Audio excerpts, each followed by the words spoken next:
নমস্কার বন্ধুরা, আজকে কথা বলবো দার্জিলিং, আসাম পার্বত্য উপত্যকার একটি ফসল নিয়ে। যেরকম তামাক পাতার চাষ হয় নেশার জন্য,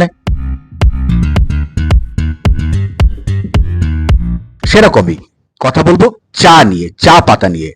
চা আমাদের খুব জনপ্রিয় একটি খাবার পানীয়, যেটি আমরা দেখার জন্য দীর্ঘ অপেক্ষা করি এবং যারা যখন যেতে পারি তখন নিজেকে খুব ভাগ্যবান মনে হয়।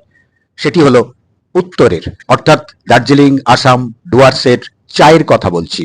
চায়ের বাগান আমরা দেখি, মনোরম দৃশ্য দেখি, চা পাতা তোলা দেখি, সেখান থেকে চলে যাচ্ছে ফ্যাক্টরিতে, সেখানে চা পাতাকে প্রসেসিং করে তৈরি হয়ে যাচ্ছে প্যাকেট, মানে চা, চা থেকে প্যাকেট, প্যাকেট বস্তা হয়ে চলে আসছে, বস্তা বস্তা কলকাতা বা অন্যান্য সারা পশ্চিমবঙ্গ কেন পৃথিবী জুড়ে, ভারতবর্ষ জুড়ে, পৃথিবী জুড়ে ব্যবসা এবং নাম্বার ওয়ান যেটা, সেটা বিদেশে চলে যায় শুনেছি, দামি নাকি সেটা। যাই হোক, অত কথায় আমি যাচ্ছি না।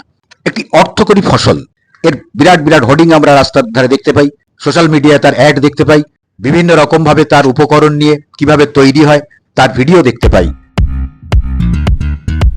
তামাকেরও অত বিজ্ঞাপন দেখতে পাই না, তবে হ্যাঁ, বিড়ি সিগারেটের বিজ্ঞাপন আমরা দেখতে পাই। চলে আসি কথায়। তো চা আমরা বাচ্চাদের খেতে দিই না। আমরা বাচ্চাদের খেতে দিই না কেন? জানিয়ে ক্ষতি করে। আর বড়রা খাই, সকালবেলা খালি পেটে খাই, বিকালবেলা খাই, মনে হলি চুকচুক করে মেরে দিই। কিন্তু এই চা কি সত্যিই আমাদের উপকার করছে? কাদের উপকার করছে? কতটা উপকার করছে? আর ক্ষতি বা কি করছে? চায়ে যে তিনটি কেমিক্যাল, তিনটি মানে চায়ে রয়েছে অসংখ্য কেমিক্যাল, অর্থাৎ চায়ের মধ্যে যে কেমিক্যালগুলো বর্তমান থাকে তার মধ্যে রয়েছে ট্যানিন, ক্যাফাইন, অক্সালেট। এই তিনটি ক্ষতিকারক আমাদের। আমি এই জন্যই বলছি, ক্যাফাইন আমাদের ঘুম নষ্ট করে, অর্থাৎ আমাদের বিশ্রামের প্রয়োজন। সেই বিশ্রামের মতো নিতে হলে দরকার হয়ে পড়ে ঘুম, আর সেই ঘুমটাকে ব্যাঘাত ঘটিয়ে দেয়, অর্থাৎ আমাদের ঘুমের জন্য যে কেমিক্যালটা সিক্রিয়েশন হয় আমাদের ব্রেন থেকে, মেলাটোনিন, সেই মেলাটোনিনকে ব্যাঘাত ঘটায়, সেই মেলাটোনিনকে বাধা দেয় এই ক্যাফাইন।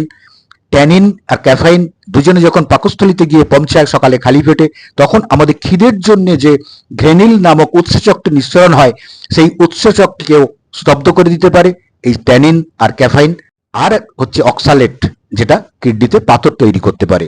তাই বন্ধুরা, বাচ্চাদেরকে যেমন আমরা নিষেধ করি বা দিই না, চা খেতে বারণ করি, তার ক্ষতির দিকটা জেনে, ঠিক সেরকমই আপনি যখন খাচ্ছেন বা অতিথিকে যখন আপ্যায়ন করছেন কাপ ডিশ দিয়ে, চা দিয়ে, তখনও ভেবে দেখুন যেটা আমি তাকে ঠিক দিচ্ছি কিনা, বা আমি নিজে খাচ্ছি, আমরা খাচ্ছি, সেটাও ঠিক করছি কিনা।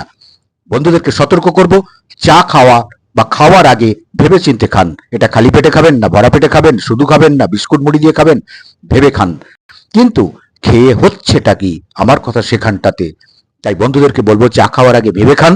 চা খেতে হলে কখন খাবো, কতটা খাবো, কি চা খাবো, সব ঠিক করে খান। নচেত চা খাওয়া থেকে বিরত থাকলেই বোধহয় ভালো হয়। বাচ্চাদেরকে যেমন আমরা ভয় দেখাই চা খাবি না, বড়রাও কেন খাচ্ছি সেটাকেও অন্তত আমাদের ভেবে দেখা দরকার। এটা আমার কি কাজে লাগছে, খেয়ে আমার কি হচ্ছে, এটাও জানা দরকার। তাই বন্ধুদেরকে বলবো, অপ্রয়োজনে চায়ের ব্যবহার থেকে দূরে আসুন। খেতে যদি হয় জেনে খান, কেন খাচ্ছেন, কি প্রয়োজনে খাচ্ছেন, ভেবে খান। চা আমাদের কতটা উপকার করছে, কতটা ক্ষতি করছে, সেটা যদি আমরা না জেনে খেয়ে থাকি, তাহলে গাঁজা খাওয়ার মতো, তামাক খাওয়া অর্থাৎ বিড়ি সিগারেট খাওয়ার মতো ক্ষতির সম্মুখীন আমরা হতে পারি। চা খেয়ে আমাদের ঘুম কমে যাচ্ছে, খিদে কমে যাচ্ছে, তা থেকে বিভিন্ন শারীরিক সমস্যা আসছে, সেটা কিন্তু আমরা একবারও ভেবে দেখি না যেটা চা থেকে হতে পারে। হ্যাঁ বন্ধুরা, চা ভেবে চিনতে খান, সঠিক সময়ে খান, খাবেন কিনা চিন্তা করে খান। ভালো থাকবেন, কথা হবে। চ্যানেলটাকে সাবস্ক্রাইব করে পাশে থাকুন এরকম ছোট ছোট ভিডিও দেখার জন্য। ধন্যবাদ।